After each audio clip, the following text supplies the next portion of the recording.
Hi there. Don't be afraid. I won't harm you if you won't harm me. My name is Louisa Lutchard, born Bricknell. I like strolling down the streets of Northwest Chicago, more particularly the 601 to 629 Diversey Parkway area, and on a May 1st. Maybe you have seen me before, all dressed up in white, leaning against the mantel in the fireplace of our old house. Maybe you've caught a glimpse of me while I was wandering through the sausage plant. The place was recently abandoned, parts of it are turned into condominiums. Yes, I do like it here, my dear. My husband was a German immigrant. Adolf started the sausage and packing company with only $4,000 he had saved up. On January 18, 1878, only 2 months after the death of his first wife, we got married. He had 2 children with his first wife and 4 with me, although in those days I already was a frail and sickly woman. I knew I couldn't excite many men, and the sexual appetite of my husband was, well, far above normal. So he entertained the ladies in the sausage plant after hours. And I knew all that. But I was so glad to be a married woman at last that I didn't complain. Adolf, however, he did complain. One day he went down to the police station and told the officers that I had a secret lover. But they did nothing about his odd complaint until I suddenly disappeared.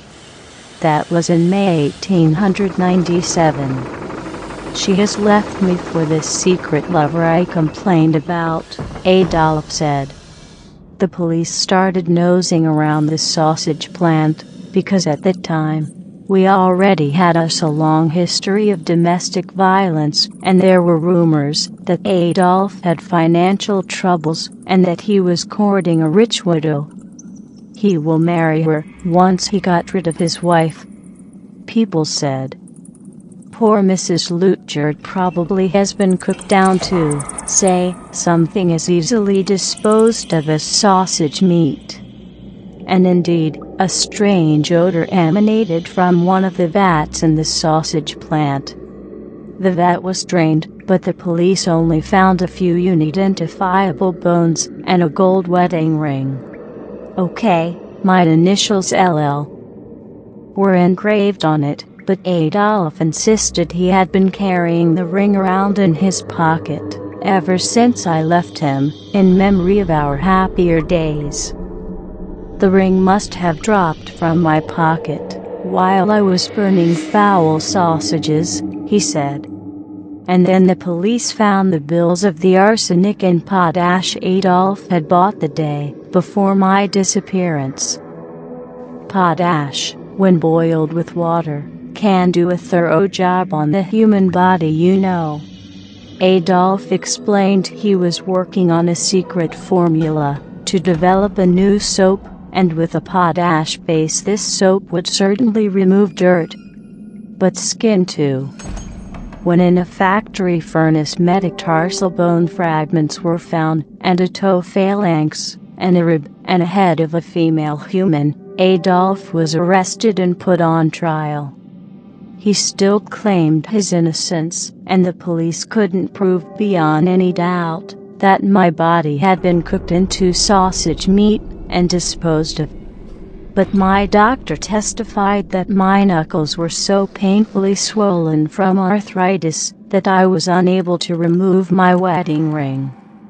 The only way to get the ring was to have melted out of my finger.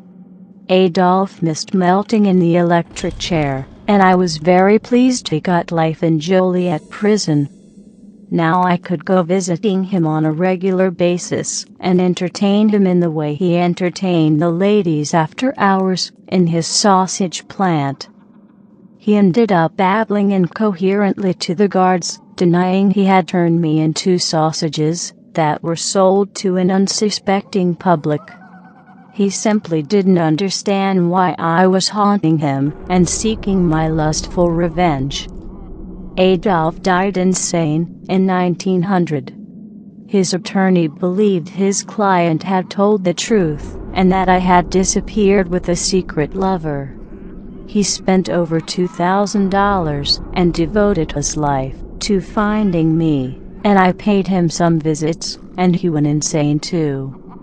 And so, you can meet me in the streets of Northwest Chicago, all dressed up in white, or wandering through our old house, or what once was the sausage plant, and later was abandoned, or turned into condominiums. But hey, don't be afraid. I won't harm you, if you won't harm me.